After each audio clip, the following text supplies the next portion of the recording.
There are two major points that I want to discuss from my live today that I do on Twitch, Facebook, and YouTube at 10 a.m. Monday through Friday.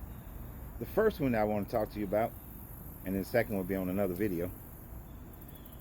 Have you ever seen the movie Groundhog Day? Now, have you ever seen that movie? It's a classic movie, classic Christmas movie, Groundhog Day, where a man lives his life the same day over and over and over again. And many people have theologized about what this movie represents. I'm going to tell you what it represents for me. You see, in this movie, you have to understand that the primary character here, he starts out as an egotistical asshole.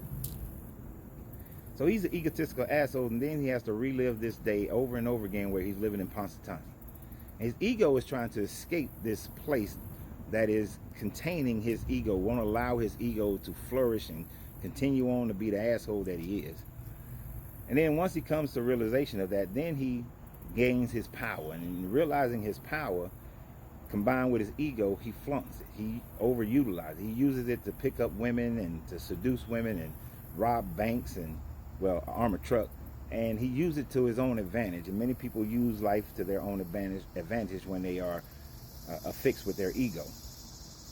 But then after a while, he goes into depressions. Because there's only so much you can use your power and take advantage of people before you start to realize that there's no value in it. And so he goes into depressions, tries to kill himself multiple times, burns himself, stabs himself, fall off buildings, just multiple times where he killed himself over and over and over and over and over again. And then after coming to another point of realization that that's going to be a failure, it's not going to break this loop, he then begins to better himself, learns how to play the piano, reads all kinds of books. He grows. He's learning more. He's doing all the things that he wished he had time to do because now he got time. It's estimated that he could have been in this cycle for 10,000 years at max, but he's got time now. He's learning these. He's bettering himself. But in the process of bettering himself, he's always trying to get love from this woman that he feels like he should be with, that he falls in love with. And it's not until he becomes sacrificial of not focusing on trying to force the love and congeal the love and begins to love himself from all his growth that he finally gains her love. And once he gains her love, he now breaks the loop. But in breaking the loop, he finds himself perfectly fine in the space that he's in. Whether you believe in reincarnation or not, doesn't really matter. You can see this in your own life. You have a pattern that you've been living for decade, year after year. And your life doesn't seem to get any better. It doesn't get any better because you're stuck in the ego of what you think you should be doing and how you think life should be. Some of you have progressed into the depression life, where every year, every decade, every lifetime, you continue to be this depressed person, thinking the world is all brown when it's filled with greens and reds and yellows and blues. And so you focus on that depression and you stay in that depression. Others, they go out and they seek out life. They want to enjoy life. They better themselves, thinking that that level of bettering themselves has brought them to a level of enlightenment where they stand on the shoulders of other people, but still yet haven't figured out love. And then there are those who figure out love. They begin to love themselves. They begin to love others. They start to increase their value to the community. You see, in this movie, he started increasing his value to the community. Instead of trying to force love, he just became his better self, his higher self. He helped out people with that flat tire. He saves a little boy who's fallen from a tree. He gives business to people who were having a bad business time frame and shares his wealth.